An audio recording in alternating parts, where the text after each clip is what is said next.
여러분 안녕하십니까? 오늘 꼭 알아야 하는 뉴스 프레스룸 라이브의 구경호입니다. 자, 10월 8일 화요일인데요. 오늘은 북한 소식으로 저희가 문을 열도록 하겠습니다. 자, 북한이 어제 최고인민회의를 열고 새 헌법 개정에 나선 것으로 보입니다. 특히 이 헌법에 영토 조항을 신설할지 관심이 쏠리는 상황인데요. 자, 관련해서 북한 내부 소식 김금혁 전 국가보훈부 장관 정책보좌관과 얘기 나눠보도록 하겠습니다. 안녕하십니까? 안녕하세요. 어서 오십시오.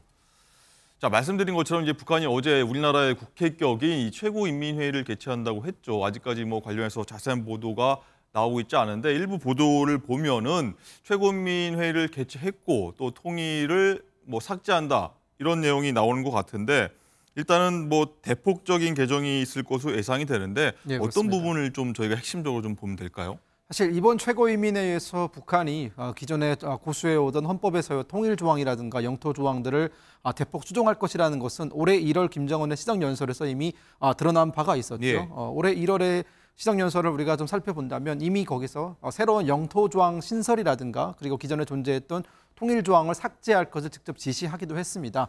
그런 어떤 후속 작업으로서 이번 어떤 그 최고인민회의에서의 그 논의가 진행된 것으로 파악이 되고 있고요. 회의는 끝났지만 아직 결과는 나오지 않고 있습니다.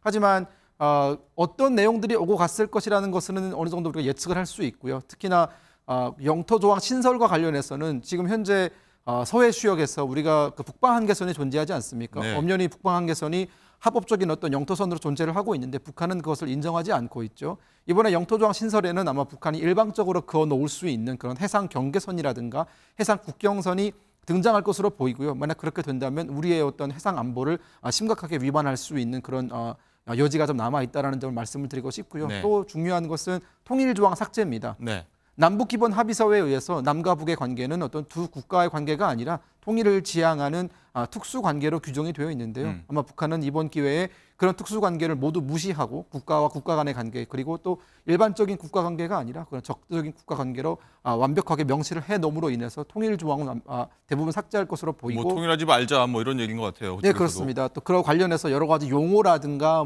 다 빠질 것으로 보이고요. 그 개성공단과 관련된 법률들도 빠질 것으로 예측이 좀 되고 있습니다. 네, 조선중앙TV나 노동신문에서 또 보도가 될 텐데 자세한 내용 한번 나오면 한번 보도록 하고요. 또 어제 김정은 위원장이 보면은 김정은 국방대학인가요? 거기 네, 가서 맞습니다. 이런 말을 했습니다. 솔직히 대한민국을 공격할 의사가 전혀 없다. 왜 이런지 모르겠다. 소름 끼친다. 이런 얘기를 했다고 하는데 이거의 의미는 뭐라고 보십니까? 그 김정은 국방종합대학을 참관한 자리에서 이제 네. 그런 말을 했다라고 전해지는데요. 그 말의 의도는 실질적으로 김정은이 대한민국을 침략하지 않겠다라는 것을 그런 진심을 드러냈다라기보다는 현재 국가와 국가 사이 관계에서 특히나 우리 윤석열 정부가 대북 강경책의 어떤 드라이브를 강하게 걸고 있지 않습니까? 예. 그런 측면에서 윤석열 정부의 대북 정책이 잘못되었다. 즉 본인들은 남한을 공격할 의사가 전혀 없는데 괜히 미사일 개발도 그럼 미국을 향하는 거다 이런 의미인가요? 그런 거죠. 그러니까 자신들은 위협할 의사가 전혀 없는데 괜히 한국 혼자 저러는 거다라는 식의 어떤 그런 조롱을 하기 위해서 그런 단어를 꺼낸 것이고요. 그 뒷문장을 우리가 자세히 살펴본다면 이런 말을 했습니다. 현명한 정치인이라면 핵을 가진 국가 앞에서 그렇게 불나방처럼 그런 것이 아니라 머리를 숙이는 게 알아서 살 길을 찾는 게 훨씬 현명한 방법이다라는 그런 또 훈시적까지 섞여 있었거든요. 그 말은 결국 핵을 가진 존재는 북한이기 때문에 괜히 앞에서 그런 무력 시위라든가 그런 거 하지 말고 말을 잘 들어라 그런 네. 의도인 것으로 저는 파악을 하고 있습니다. 네. 저희는 또 어떻게 이걸 또 받아들일지 모르겠는데 또 이런 날도 있었습니다. 윤 대통령 실명을 또 거론하면서 비난을 했는데 이번이 처음이 아닙니다. 이렇게 윤 대통령의 이름까지 거론하면서 좀 강하게 비난한 속내는 뭐라고 보십니까? 현재 김정은 위원장과 또 북한은 자신들이 가지고 있는 핵무기에 대한 자신감이 상당한 것으로 보입니다. 그렇기 때문에 이런 표현을 썼습니다. 현재 핵무기를 가진 국가와 핵무기를 가지지 않은 국가 사이의 어떤 군사적 대결의 그 힘의 우위를 뒤집을 수 있는 건 세계 그 어느 명장이 다시 살아 돌아와도 해결할 수 있는 방법은 없다. 고인들이 분명히 군사적으로 위에 있다는 걸 지금 네, 그렇습니다. 얘기하는 거네요. 그렇기 때문에 윤석열 대통령과 지금 대한민국 정부가 추진하고 있는 그런 대북 강경책이라든가 혹은 우리의 안보를 지키기 위한 여러 가지 노력들은 모두 무용지물이다라는 걸 강조하기 위해서 실명까지 거론하면서 비판을 한 것으로 보이고요. 결국 현재 한반도 상황에서 위기를 몰아오고 있는 것은 북한 아닙니까? 잦은 군사 도발로 인해서 위기를 몰아오고 있는데 그 책임을 자신들이 아니라 윤석열 정부로 돌리기 위한 수단으로서 그런 실명 거론까지 한 것으로 저는 보고 있습니다. 네. 얼마 전에 국군회 할 때 우리나라 무기체계 혐5라든지 많은 걸 공개했는데 북한이 위에 있다고 보십니까? 군사력에서? 재래식 무기로 봤을 때는 저는 북한이 저희를 절대 따라오지 못할 것이라고 보고 있고요. 하지만 전략 핵무기 관련해서 전략 무기 관련해서는 비대칭 전력이지 않습니까? 여전히 우리가 한미 간의 어떤 핵 확장 협정, 핵 무기 확산 협정이라든가 여러 가지 워싱턴 조약이라든가를 가지고 있지만 네. 실질적으로 핵무기를 보유하고 있는 북한이 그런 자신감을 가지는 것은 일정 부분 저는 이해할 수 있는 부분이라고 생각합니다. 핵 무기 자체로만 보면 네, 그렇습니다. 알겠습니다.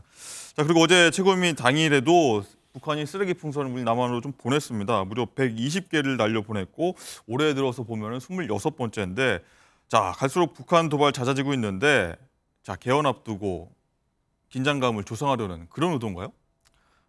두 가지 의도가 있다고 봅니다. 일단은 첫 번째로는 북한이 현재 우리가 하고 있는 여러 가지 대북 심리전이라든가 우리가 지금 그 DMZ에서 북한을 상대로 대북 확성기를 여전히 틀어놓고 있지 않습니까? 네. 그것에 대한 마땅한 대응책이 북한은 사실 없습니다. 하지만 북한도 뭐라도 대응은 해야 되기 때문에 이제 본인들이 선택한 그런 오물풍선을 지속적으로 보내고 있는 것이다라고 보고 있고요. 두 번째 이유는 김정은의 오판일 가능성이 있습니다.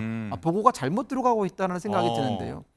현재 북한이 보내고 있는 대남풍선은 그 효과가 미미합니다. 북한이 원래 기획했던 남남 갈등 유발이라든가 남한에서의 대북 인권단체들의 활동을 좀 축소시킨다든가 이런 효과는 전혀 나타나지 않고 있거든요. 하지만 어쨌든 북한도 대응은 해야겠고 그와 관련해서 김정은에게 이런 어떤 대남 오물풍선이 상당한 효과를 거두고 있다라는 거짓 보고가 올라가고 있는 것 아닌가라는 저는 그런 생각까지 할 정도로 사실상 굉장히 쓸데없는 짓을 하고 있다는 생각이 들거든요. 그렇군요. 네.